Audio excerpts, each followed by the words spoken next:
அஸ்ஸலாமு அலைக்கும்.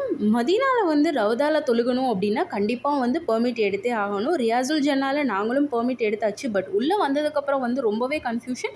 எந்த இடத்துல எந்த கேட்குள்ளே நுழையணும் அப்படின்னா ஒவ்வொருத்தரும் ஒவ்வொரு மாதிரி சொன்னாங்க. ஒரு கிளாரிட்டி இல்லாமல் நாங்கள் அதுக்கப்புறம் தேடி தேடி தான் வர மாதிரி இருந்தது.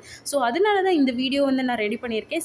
சரி, நம்ம வந்து கஷ்டப்பட்டது வந்து வேறு யாரும் கஷ்டப்படக்கூடாது, ஈஸியாக வந்து உள்ளே போயிடும் அப்படின்றதுக்காக இந்த வீடியோ கண்டிப்பாக உங்களுக்கு யூஸ்ஃபுல்லாக இருக்கும் அப்படின்னு நினைக்கிறேன். இந்த வீடியோவில் வந்து நான் வந்து என்ட்ரி கேட்டும் வந்து எந்த இடம், அதுக்கப்புறம் எக்ஸிட் கேட்டும் வந்து மென்ஷன் பண்ணியிருக்கேன். என்ட்ரி வந்து பார்த்திங்கன்னா 37 கேட் தான். கரெக்டாக மதீனாவோட முனாராக்கு வந்து அப்படியே வந்து நியர்பை இருக்கும். பாத்ரூம் நம்பர் வந்து 201 இருக்குல்ல, அந்த 201க்கு முன்னாடியே தான் வந்து என்ட்ரி வந்து ரவுதாக்கு வந்து கொடுத்துருப்பாங்க. அங்கே வந்து செக்கிங் இருக்கும். பெர்மிட் எடுத்துட்டிங்களா அப்படின்னு சொல்லிட்டு செக் பண்ணி தான் வந்து உள்ளே விடுவாங்க. உள்ளே நுழைஞ்சிட்டிங்க அப்படின்னா வந்து கரெக்டாக வந்து ½ அன் ஹவருக்கு முன்னாடி போங்க, அதுக்கு முன்னாடி போயிடாதீங்க. அதுக்கு முன்னாடி போனால் வந்து அவங்க வந்து வெளியில் அனுப்பி விட்டுருவாங்க. கரெக்டாக இப்போ 7:30 வந்து நீங்கள் பெர்மிட் எடுத்திருக்கீங்க மார்னிங் அப்படின்னா கரெக்டாக ஒரு 7 o'clock அல்லது 7:05க்கு உள்ளே போனால் மட்டும் போதும்.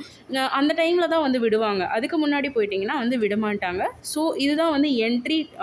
இப்படி தான் வந்து விடுவாங்க. லேடிஸ்க்கு தனியாக, ஜென்ஸ்க்கு தனியாக. உள்ளே போயிட்டோம் அப்படின்னா உள்ளே போயிட்டு தொழுதுட்டு வர ஒரு ½ அன் ஹவர் கிட்ட ஆகும். இப்படி தான் வந்து இருக்கும். லேடிஸ்க்கு தனியாக, ஜென்ஸ்க்கு தனியாக. இங்கே வந்து எல்லா தொழுகையுமே அப்படி தான். இந்த வீடியோ கண்டிப்பாக யூஸ்ஃபுல்லாக இருக்கும்னு நினைக்கிறேன். இன்ஷால்லா நெக்ஸ்ட் வீடியோவில் பார்க்கலாம். அது வரைக்கும் அஸ்ஸலாமு அலைக்கும்.